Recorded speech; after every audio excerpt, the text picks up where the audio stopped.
Avanzar.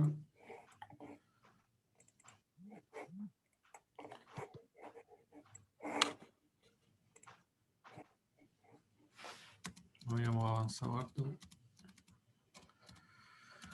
Entonces, habíamos estado hablando, ¿no es cierto?, del grupo carbonilo. Habíamos dicho, así que a modo de resumen, que necesitábamos separar, ¿no es cierto?, los aldehídos y cetonas de los derivados de ácido. Y estábamos viendo la reactividad de los aldehídos y cetonas. Y en términos generales, ¿no es cierto?, las reacciones eran de un ataque nucleofílico al carbonilo, al carbono del carbonilo, es lo que podríamos decir como una adición nucleofílica, ¿ya? Entonces, vimos el caso del agua, vimos el caso, ¿no es cierto?, de las cianhidrinas, también vimos el caso de la formación de acetales, ¿no es cierto? En todos los casos, la molécula que ataca, ¿no es cierto?, tiene una parte nucleofílica y una parte electrofílica. La parte nucleofílica originalmente ataca el carbonilo, abre el carbonilo, el oxígeno queda con una carga negativa, capta la parte electrofílica y se obtiene el producto de adición nucleofílica.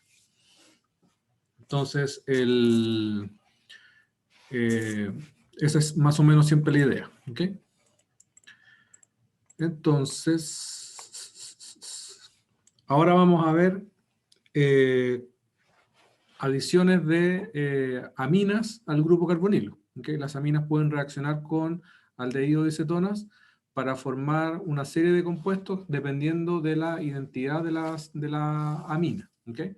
En el caso de las aminas primarias, la adición primero genera una carbinolamina que se da, ¿no es cierto?, de la reacción entre la amina con el grupo carbonilo. Esto de aquí se abre, queda el OH y se produce, ¿no es cierto?, el producto que esperaríamos de esa adición de un nucleófilo como la amina.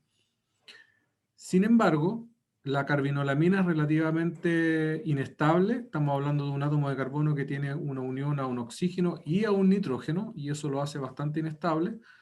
Y lo que sucede es que se produce una reacción de eliminación, una deshidratación, en donde sale el grupo OH junto con un hidrógeno de la amina para formar un enlace que es un doble enlace entre un nitrógeno y un carbono. ¿Okay? A eso se le llama imina. ¿Okay? Entonces, por ejemplo, si nosotros hacemos la reacción del benzaldehído con la metilamina, tenemos la N-benzil-dimetilenamina. ¿Okay? Si tenemos la reacción de la ciclohexanona con la isobutilamina, o tenemos la N-ciclohexil dienisol-butilamina. ¿Okay? Entonces, si ustedes se dan cuenta, en todos los casos lo que está sucediendo es que se está reemplazando el grupo carbonilo por el nitrógeno y el nitrógeno con la sustitución de la amina correspondiente. Entonces, todas estas moléculas son iminas. ¿Ok? Entonces, ¿cuál es el mecanismo? Siempre la amina ataca al carbonilo, el carbonilo se abre, se forma la carbinolamina y después se produce una eliminación, sale el grupo OH por aquí y se produce una, ¿no es cierto?, eliminación acá. ¿Ok? Chicos, espérenme un momentito que necesito contestar un teléfono.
Ya chicos, sorry.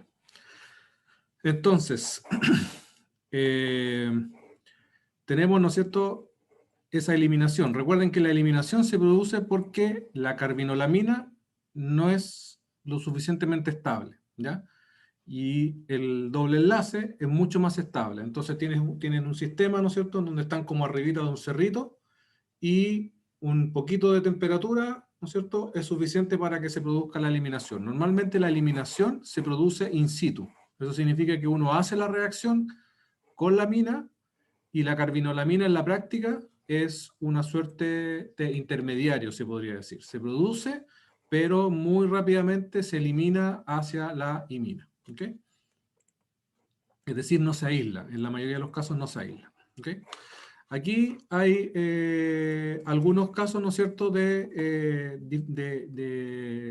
aminas primarias que son características y que por muchos años se utilizaron como para la formación de iminas que permitían caracterizar carbonilos. Tienen que pensar que antiguamente había mucho menos tecnología en términos de la espectroscopía.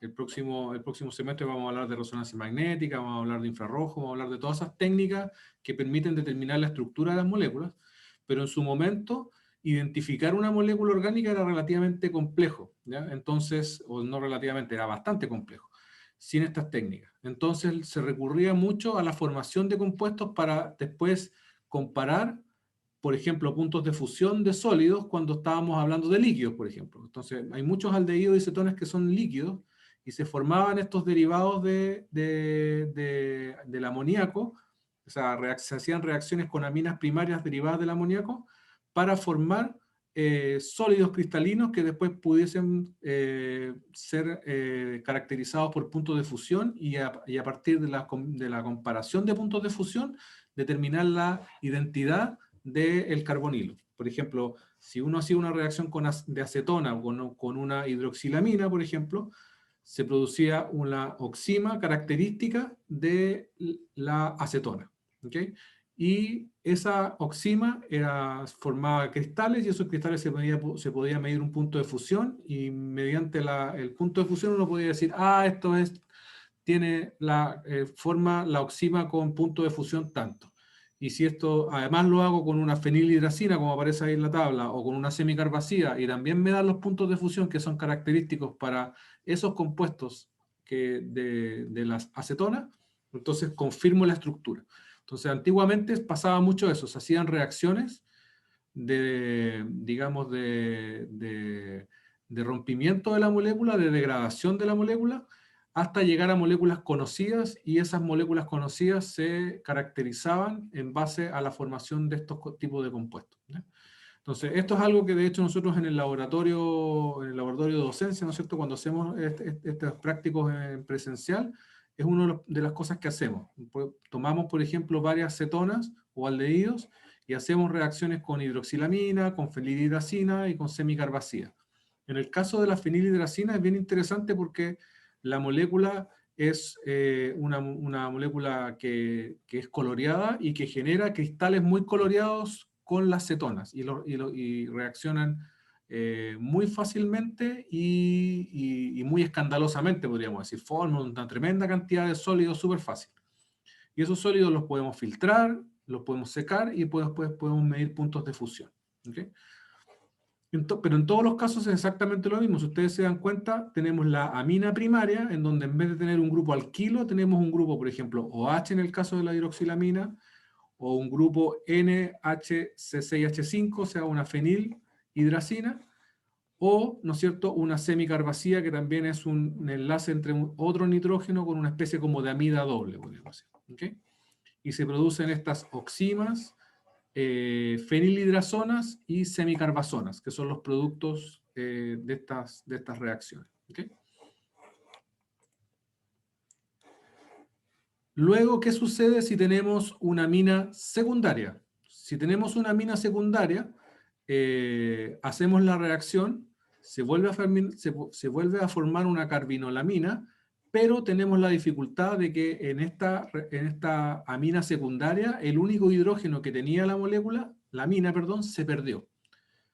en la reacción ácido-base original. Y por lo tanto ya no tenemos la posibilidad de formar la imina, porque la imina requiere, para que se produzca la eliminación y se forme el doble enlace carbono-nitrógeno, se requiere de un hidrógeno en el nitrógeno. Entonces, en este caso no podemos formar el doble enlace entre el carbono y el nitrógeno, y normalmente lo que sucede es que se produce una eliminación hacia un carbono adyacente que tenga hidrógenos. Y ahí se produce una enamina, ¿ya? No una imina, una enamina. Entonces aquí lo vemos ejemplificado en el caso de la ciclopentanona. La ciclopentanona, ¿no es cierto?, es atacada por esta pirrolidina, ataca, se abre, se forma un enlace entre el carbono de la ciclopentanona y el nitrógeno de la pirrolidina, y después se produce una eliminación, pero se produce una eliminación no hacia el nitrógeno, sino que hacia uno de los carbonos adyacentes que tienen hidrógenos también, y en este caso, ¿no es cierto?, se produce esta N1-ciclopentenil pirrolidina. ¿Okay? Entonces, resumen con el tema de los compuestos nitrogenados, vamos a tener la formación de iminas cuando hay una amina primaria y enaminas en el caso de las aminas secundarias. ¿Okay? Otra reacción bastante común y bastante importante dentro de la química de carbonilos es la reacción con compuestos organometálicos, y en particular la reacción conocida como la reacción de Grignard. En la reacción de Grignard utilizamos como nucleófilo en la adición un reactivo organometálico, ¿ya?, que se conoce como reactivo de Grignard, que es una combinación entre un grupo alquilo y una sal organomagnesiana que se llama. Entonces, tenemos un enlace relativamente raro, carbono-magnesio. ¿Okay? Como el magnesio, ¿no es cierto?, está cargado, tiene un contraión con carga contraria, ¿no es cierto?, normalmente un cloruro, por ejemplo. ¿Okay? Entonces, estas reacciones con estos compuestos organomagnesianos se producen por la reacción de un cloruro de acilo con magnesio metálico. Entonces ustedes tratan con magnesio metálico un cloruro de acilo y se produce una reacción en donde el carbono que tenía el cloro forma un enlace con el magnesio y se forma un contraión. Se produce una especie como de sustitución nucleofílica. ¿Okay? Ahora, muy interesante es que el magnesio es un metal y por lo tanto el enlace entre el carbono y el magnesio es un enlace que está muy, digamos, muy llevado en términos de carga hacia el carbono del grupo alquilo. ¿Okay? Entonces, en la práctica, el grupo alquilo tiene una carga casi pseudonegativa y en cierta manera tenemos una suerte como de carbanión en ese reactivo. Por lo tanto, tenemos la posibilidad de tener un carbono que es nucleofílico. Fíjense que todas las reacciones que nosotros hemos hecho, en la gran mayoría de los casos el carbono no es nucleofílico. Siempre el nucleófilo es un nitrógeno, es un oxígeno. ¿Por qué? Porque los nucleófilos son especies químicas que tienen una alta densidad electrónica y por lo tanto siempre estamos trabajando con átomos electronegativos que son los que normalmente se llevan esas cargas. Pero en el caso de los compuestos organomagnesianos, y en el caso también que vimos hace muy poquito como ejemplo, el caso de los alquinos terminales, en donde un protón se pierde y queda el carbono con carga negativa, es relativamente difícil utilizar un carbono como nucleófilo. ¿Por qué es importante tener la posibilidad de tener un carbono como nucleófilo? Porque la formación de enlaces carbono-carbono es difícil de realizar. Por lo mismo, porque normalmente las reacciones requieren de nucleófilos y esos nucleófilos normalmente son oxígeno, ¿no es cierto? Uno puede hacer una adición de un bromo, etc. Y los nuevos enlaces que se producen rara vez son carbono-carbono. Pero en este caso tenemos la posibilidad de formar un nuevo enlace carbono-carbono entre el carbono del carbonilo y el carbono de un grupo alquilo extra. ¿Ya? Entonces, por eso que la reacción de Grignard es tremendamente importante en síntesis orgánica. ¿Ya? Entonces, ¿qué sucede? Como el reactivo de Grignard, ¿no es cierto?, tiene una alta carga negativa en el carbono unido al magnesio, esa carga negativa ataca al carbono lo que abre el enlace forma, ¿no es cierto?, un enlace entre el carbono y el grupo alquilo. El oxígeno toma la carga negativa porque capta los electrones del enlace pi y se produce una sal de magnesio, ¿no es cierto?, con el magnesio como contraión, que normalmente se escribe de esta manera, ¿no es cierto?, así como que hubiese un enlace entre el oxígeno y el magnesio, pero en realidad es una sal.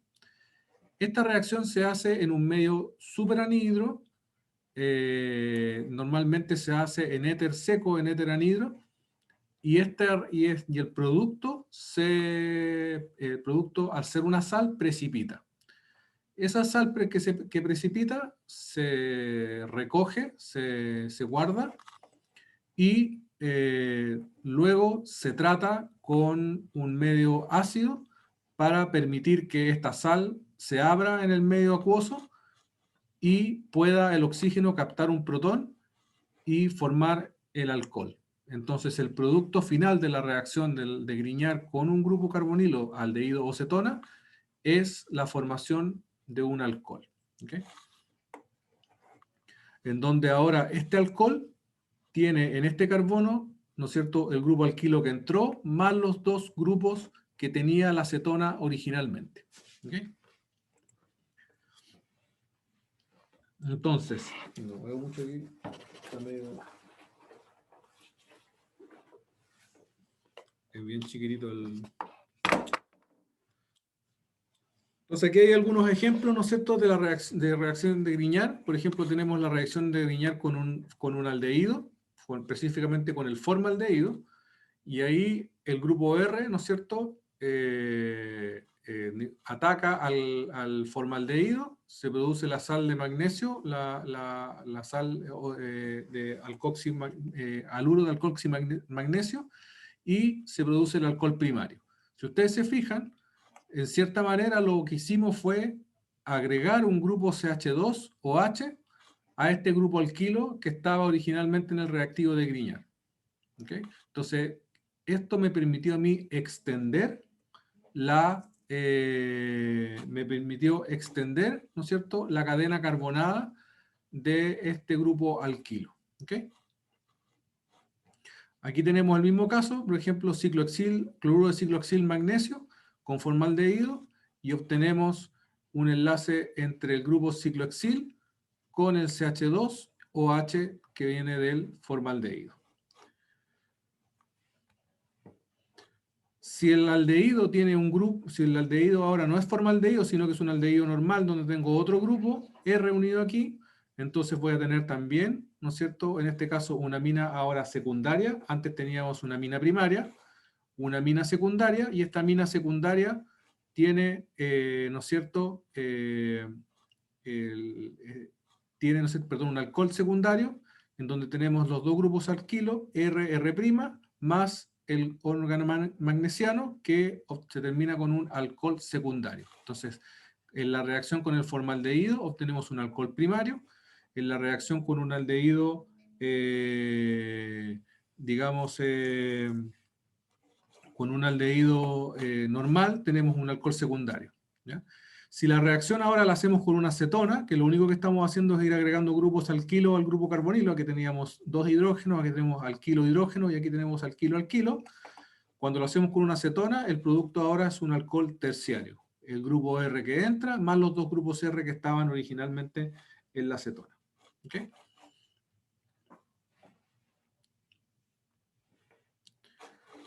Otra versión de la reacción, organometálica, a este tipo de reacciones se le conoce como reacciones organometálicas. Hay toda una área de la química que se conoce como química organometálica, y aquí tenemos reactivos organolíticos, es decir, el enlace ahora es entre un grupo alquilo y un átomo de litio. ¿Okay? Aquí, si ustedes se fijan, no hay un contraión, pero la reacción sucede relativamente parecida al magnesio. El grupo alquilo ataca al grupo carbonilo, el grupo carbonilo se abre, se produce una sal con el litio como contraión, y luego en una segunda reacción en medio ácido, una solución acuosa en medio ácido, liberamos la sal y obtenemos el alcohol final. ¿Okay? Es decir, es una versión, en la práctica es prácticamente lo mismo que la reacción con Grignard. ¿Okay? Aquí tenemos un ejemplo, tenemos el vinil litio, y el vinil litio ataca, ¿no es cierto?, a el grupo carbonilo, lo abre y se forma primero la sal y después se libera la sal y se obtiene el alcohol. Y tenemos el aldehído ahora como alcohol y con una unión adicional a el grupo vinílico que está aquí. ¿Okay? Luego, la otra reacción es una reacción que ya vimos en cierta manera, ¿no es cierto?, que es la reacción de hidrogenación catalítica, ¿ya? Entonces, en la hidrogenación catalítica nosotros habíamos visto hidrogenaciones catalíticas sobre enlaces carbono-carbono, ¿no es cierto?, enlaces pi carbono-carbono. También podemos hacer reacciones de hidrogenación catalítica sobre dobles enlaces carbono-oxígeno, es decir, sobre un carbonilo, ¿ya? La idea es exactamente la misma, tenemos un doble enlace, un grupo carbonilo en este caso, hidrógeno, y tenemos platino, paladio, níquel, rutenio. Hay diferentes tipos de hidrogenación, de potenciales hidrogenaciones, y se produce un alcohol primario. ¿Qué es lo que está sucediendo aquí? Se está produciendo una adición de hidrógeno al grupo carbonilo de la misma manera como se produce la adición de hidrógeno a un enlace carbono-carbono, a un alqueno. ¿Okay? Entonces va a entrar un hidrógeno en un carbono y otro hidrógeno en el oxígeno, y en este caso se va a producir el alcohol. ¿Okay? Entonces esta es una reducción, ¿ya? Las moléculas orgánicas nosotros las podemos organizar por oxidación, sobre todo cuando estamos hablando de compuestos oxigenados, ¿no es cierto? Podemos hablar de compuestos más oxidados o más reducidos dependiendo del número de enlaces al oxígeno, ¿ya? Entonces ahí podemos saber, por ejemplo, que esta acetona que está aquí es está más oxidada que el alcohol, porque aquí hay un enlace oxígeno-carbono y aquí hay dos enlaces oxígeno-carbono. ¿Okay?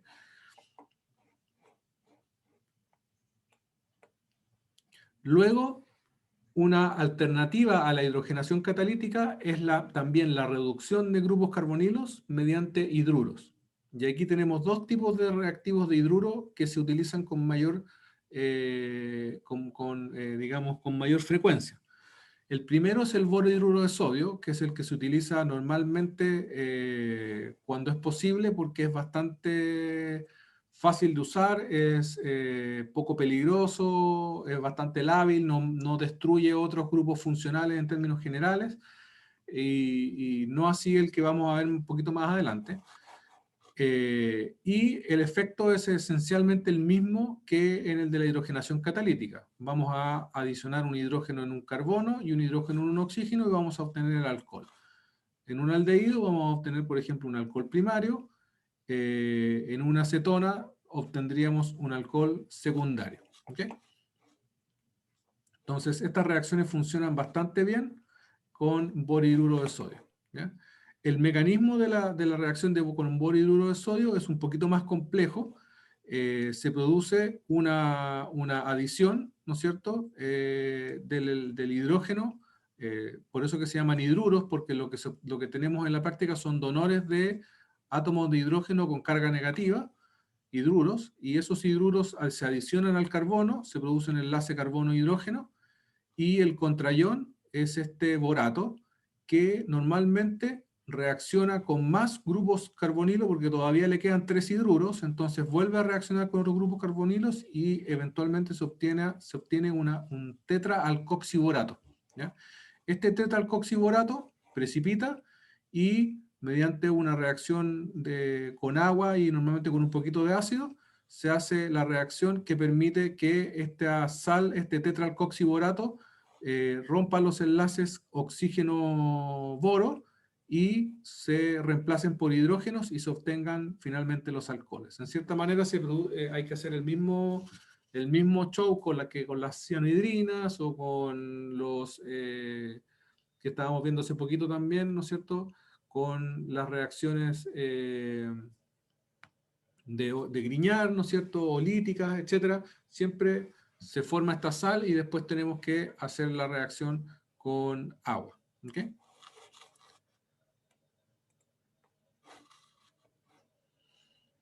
El otro reactivo, que si ustedes se dan cuenta es muy parecido, es el hidruro de litio y aluminio. Aquí la reacción, aquí no hay no hay un boro, sino que hay un aluminio. Y este reactivo es muchísimo más fuerte, digamos, es mucho más reactivo que el borihidruro de sodio, y se tiene que tratar con extremo cuidado porque es muy pirofórico, reacciona violentamente con el agua, o incluso con los alcoholes. Entonces se tiene que tomar, digamos, medidas extremas en ese sentido para que no hayan accidentes. Les recomiendo que se metan a YouTube y busquen hidruro de litio y aluminio y van a ver unos videos más o menos entretenidos de qué es lo que sucede con el hidruro y litio y aluminio cuando, ¿no es cierto?, se encuentra con agua o incluso con la humedad del aire, ¿ya? Entonces, esa es la razón por la que las baterías de litio terminan explotando, ¿ya? Así que, ojo con eso. La reacción, de nuevo, es equivalente a la del borihidruro, pero en términos de síntesis tiene sus características, puede reducir compuestos bastante más complicados que el borihidruro, pero al ser más reactivo también reacciona con más grupos funcionales y produce otros tipos de reacciones secundarias también, así que hay que tener ojo. Si ustedes se fijan, el mecanismo es más o menos el mismo. Se produce una adición de hidruro en el carbonilo, se produce este tetraalcoxi ahora aluminato por la reacción de todos los hidruros con el aluminio, y después con el agua se produce, ¿no es cierto?, la reacción. El agua no puede estar presente en la reacción original, solamente el alcohol como sustrato, digamos, mientras que el borihidruro de sodio se puede hacer en agua, es mucho más light, podríamos decir. ¿Okay? Esta es una reacción que hay que hacerla en dos partes. Primero se hace esto, digamos, se aísla la sal, y luego se obtiene, ¿no es cierto?, el alcohol en una segunda reacción de hidrólisis. ¿Okay? Aquí podemos ver un poco también la estereoquímica de este tipo de reacciones de hidrogenación, pero que están relacionadas, ¿no es cierto?, con detonadores de hidruro. Por ejemplo, si ustedes hacen esta reacción de esta acetona, que ustedes ven aquí, con borihidruro en alcohol isopropílico a 0 grados, van a obtener preferentemente el alcohol en orientación exo, y solamente un 20% en orientación endo. Exo es la orientación que podríamos llamar ecuatorial, muy parecida a la ecuatorial, y la endo vendría a ser la que sería equivalente al axial. ¿Okay? ¿Por qué? Porque cuando el borihidruro entra a generar la reacción, para que el hidrógeno quede en esta orientación, tiene que entrar por esta cara. Y esta cara está relativamente impedida volumétricamente, ¿no es cierto?, en términos estéricos, por los hidrógenos del metilo que están aquí. ¿Okay? Entonces, mientras que cuando el borihidruro entra por abajo, no se encuentra con estos grupos ahí, y la reacción es bastante más fácil de realizar en términos del estado de transición que produce. Pero esta buena selectividad se produce solamente si hacemos la reacción a 0 grados Celsius. ¿Okay? Si nosotros aumentamos la temperatura, lo que va a suceder es que la selectividad se va a perder, ¿ya? Y se pierde precisamente porque si yo le entrego suficiente energía para que se produzcan ambos estados de transición por igual, entonces va a dejar de haber selectividad. Entonces, cuando yo busco selectividad, en términos digamos, de cinética, recuerden que los estados de transición tienen relación con la cinética, y yo quiero hacer un control cinético de la reacción, entonces lo que tengo que hacer es disminuir la temperatura. ¿Para qué? Para que se produzca preferentemente el estado de transición de menos energía. ¿Okay? Y no haya digamos, no haya suficiente energía para que el estado de transición de más energía se produzca. Y así maximizo la selectividad. ¿Okay?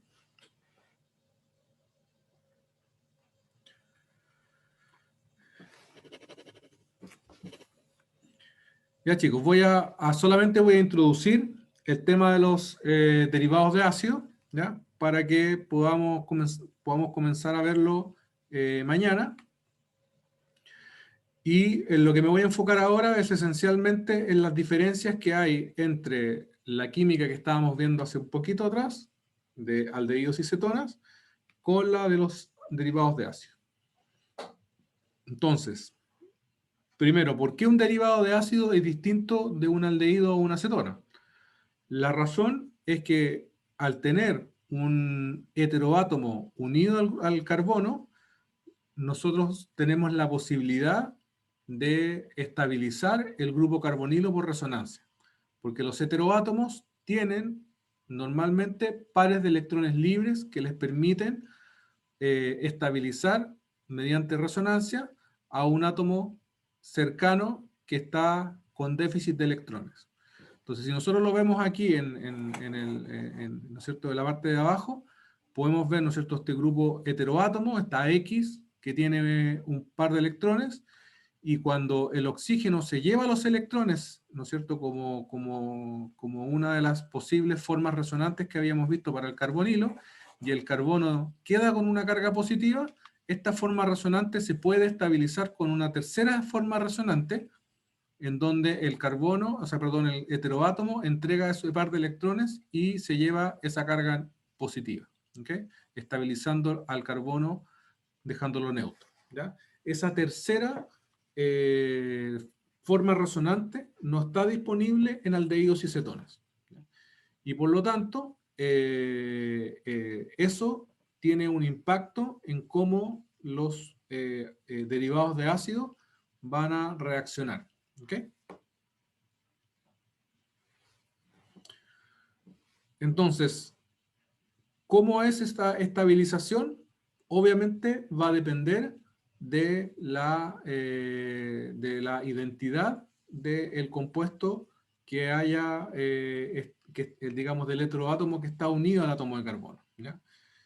La forma de resonancia más débil que hay, el grupo más débil de resonancia, es el átomo de cloro, ¿ok? O sea, los cloruros de acilo. En la diapositiva original, cuando presentamos estos compuestos, vimos los bromuros de acilo, pero los bromuros de acilo son extremadamente raros porque son muy, muy inestables. Así que, en general, hablamos de los cloruros de acilo solamente, ¿ok? Entonces, el cloruro de acilo el cloro es un átomo electronegativo y por lo tanto no es muy dado, aunque tiene pares de electrones, no es muy dado a entregarlos, ¿okay? Y por lo tanto la estabilización que puede generar el cloruro sobre el carbonilo es más bien bastante mala, ¿okay? Entonces en la práctica el cloro tiende a llevarse los electrones y a desestabilizar el grupo carbonilo. Eso hace que al haber baja estabilización del grupo carbonilo, el derivado de ácido, el más inestable de toda la cadena, va a ser el cloruro de ácido, ¿okay? Eso es algo súper importante que lo tengamos claro porque eso después nos va a permitir diseñar las reacciones y poder entender por qué reacciones se producen más fácilmente con un cloruro de acilo, por ejemplo, que con un anhídrido o con un éster, o etcétera, etcétera. ¿Por qué?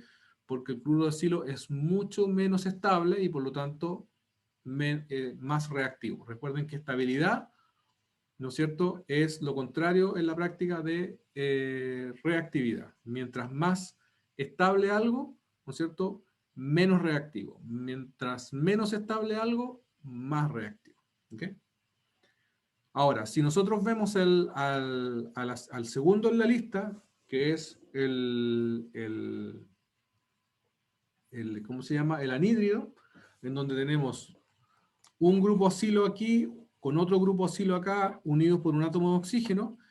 El oxígeno sí tiene la capacidad de, ¿no es cierto?, hacer esta forma resonante en donde entrega los electrones, pero esta forma resonante, este oxígeno tiene que, digamos, compartir esta resonancia con dos grupos acilos a la vez. Es decir, hay un grupo acilo a la derecha que le está pidiendo los electrones para formar esta forma resonante, Y también hay otro grupo acilo a la izquierda que también le está pidiendo estabilización mediante otra forma resonante.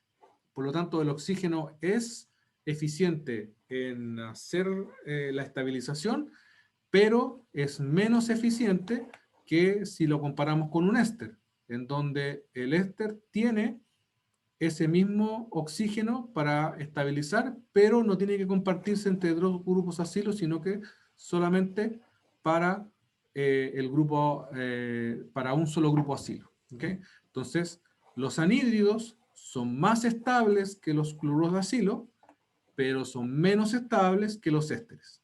¿Okay? Luego tenemos el nitrógeno. El nitrógeno es una molécula que es bastante más dada a entregar este par de electrones. Recuerden que las aminas son, los grupos de nitrógeno normalmente son precisamente grupos que tienen la funcionalidad básica, es decir, tienden a captar protones del medio y eso requiere de que el nitrógeno entregue sus electrones para formar un enlace nuevo. Por lo tanto, el nitrógeno es tremendamente más estabilizador que el oxígeno. ¿Okay? Y eso significa que las amidas son mucho más estables que los ésteres. ¿Okay? Y esto es tremendamente interesante porque ¿dónde están las amidas digamos, en la naturaleza? En las proteínas. ¿Ya? Entonces no es casualidad que el enlace amida sea el que mantenga las proteínas, porque si nosotros tuviésemos un enlace débil ahí o un enlace reactivo que pudiese reaccionar con cualquier nucleófilo, entonces evidentemente tendríamos un problema. ¿Okay? Otra cosa interesante es que nosotros podemos verificar de que la estabilización por resonancia es bastante efectiva para las aminas al medir la energía que se requiere para que un enlace amida gire. ¿Okay? El giro del enlace, ¿no es cierto?, va a ser mucho más fácil si el enlace tiene libre rotación. Pero si nosotros pensamos en que hay una forma resonante que es la que permite la estabilización, en donde hay un enlace doble, la libre rotación debería perderse. ¿Okay? En la práctica, como las dos cosas son la misma molécula, ¿no es cierto? Son dos formas de la misma molécula, en la práctica lo que sucede es que hay libre rotación, pero esta libre rotación está ligeramente impedida en términos energéticos. Es decir, la energía que yo requiero para rotar, ¿no es cierto? Recuerden que nosotros cuando partimos el curso y hablamos de conformaciones, nosotros mostramos cómo cambiaba la energía, por ejemplo, de un alcano que se movía, en donde los hidrógenos pasaban unos por arriba de los otros y uno podía hacer un gráfico donde la energía subía, después bajaba, después subía. Esa misma energía yo la puedo calcular y me doy cuenta que las amidas tienen una energía de rotación mucho más alta que en el caso de los ésteres. ¿Ya? Y eso se produce porque hay una mayor, digamos, injerencia de esta forma resonante que tiene un doble enlace. ¿Okay? Y eso tiene también una consecuencia biológica. Ustedes saben que las proteínas tienen dos formas conformacionales que son características de las proteínas y que se observan con bastante frecuencia, que es la hélice alfa y la hoja beta. Ambas se producen esencialmente porque existe una preferencia de las amidas a formar estructuras planas. ¿Por qué estructuras planas? Porque el doble enlace de la estructura de la forma resonante es plana. ¿Por qué? Porque si es un doble enlace, los dobles enlaces sabemos que tienen geometría plana trigonal. Por lo tanto, lo que tenemos es moléculas que en principio tienen libre rotación, pero que prefieren estar planas porque les cuesta un poquito girar por un tema energético. Cuando tú sumas esto con muchas y muchos y muchos enlaces uno al lado del otro, vas a obtener una molécula, un polímero que va a ser bastante más rígido y bastante menos asiduo a moverse que uno que está hecho de enlaces que pueden girar con mucho mayor libertad. ¿Okay? Entonces aquí estamos como a medio camino entre un doble enlace que no puede girar simplemente, ¿no es cierto? Y un enlace simple que puede girar todo lo que quiera, ¿ok? Entonces, o que tiene una energía muy bajita de, digamos, de torsión. Entonces, aquí aumentamos la energía de torsión, la molécula puede girar si lo necesita, pero requiere más energía para hacerlo y una molécula más grande necesita más energía todavía. Y eso es tremendamente importante desde el punto de vista biológico porque la actividad biológica de las proteínas está dada por su estructura tridimensional, por su estructura conformacional. Si la estructura conformacional se pierde, en la mayoría de los casos se pierde la actividad biológica. ¿Okay?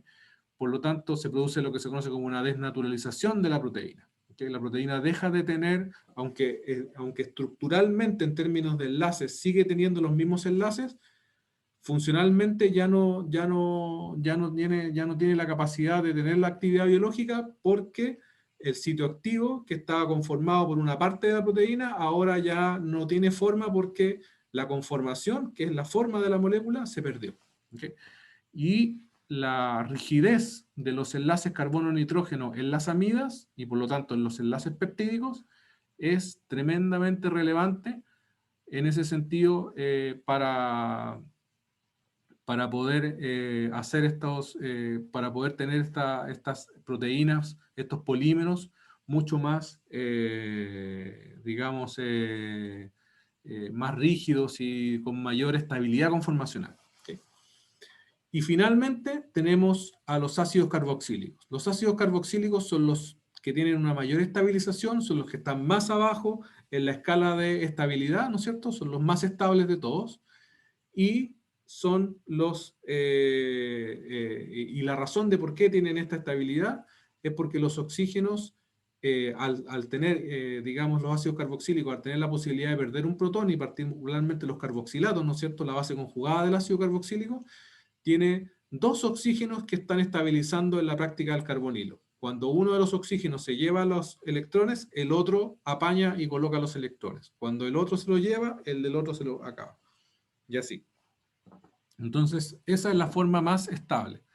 Los ácidos carboxílicos son los más estables y por lo tanto también son los menos reactivos de todos. ¿Okay? Entonces, fuimos yendo desde los menos estables, desde los más reactivos, hasta los más estables, los menos reactivos.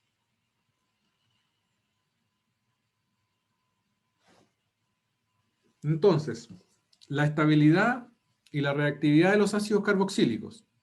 Ustedes pueden ver, o podemos, digamos, hacer un símil con la estabilidad de una molécula cuando la exponemos a un nucleófilo. Vamos a ver después la reacción que se produce. Cuando la exponemos al agua, producimos lo que se conoce como una hidrólisis. Y la hidrólisis del ácido clorhídrico, ¿no es cierto? Al tener una muy mala estabilización del grupo carbonilo, tiene una hidrólisis extremadamente alta. Los cloruros de ácido no pueden estar en contacto con el agua, uno los deja abiertos simplemente y la reacción con el agua del ambiente los echa a perder y los convierte en el ácido carboxílico. Entonces la velocidad de reacción de la hidrólisis es del orden de por 10 a la 11, mientras que la de los anhídridos es por 10 a la 7. ¿Okay? Entonces son varios órdenes de magnitud más rápido. ¿Okay? Ahora, los anhídridos siguen siendo velocidades muy rápidas de hidrólisis. ¿Ya? El éster, que sería el estándar, ¿no es cierto?, es de 1. Es decir, es bastante lenta. La mayoría de los ésteres no se hidroliza fácilmente en agua, ¿ya? A menos que se aumente la temperatura, o vamos a ver más adelante que ese tipo de reacciones de hidrólisis se pueden catalizar con ácido con base. Y tenemos también las amidas, en donde la reacción es aún más lenta, digamos, y por lo tanto más estable, lo que les conversábamos recién, ¿no es cierto? Estabilidad para este tipo de enlaces. Y el ion carboxilato es tremendamente grande y ni siquiera se puede medir, ¿okay? Esa velocidad de hidrólisis. Ya chicos, lo vamos a dejar hasta acá. Mañana continuamos.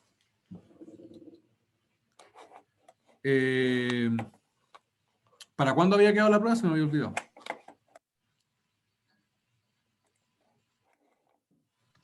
Para el martes. Ya, vale. Creo. A ver, voy a volver a revisar, profe. Porque no lo tenía anotado, pero Sí, sí, a mí los también me chiquillos sonaba, que pero quería confirmar. Sí, es para el martes. Ya, sí, el martes. vale. Ya, chicos, nos vemos mañana entonces. Chao, Vale, profe, que profe. esté bien. Vale, nos vemos. Vale, profe. Esté bien. Adiós. Ya, profe, Chau. adiós.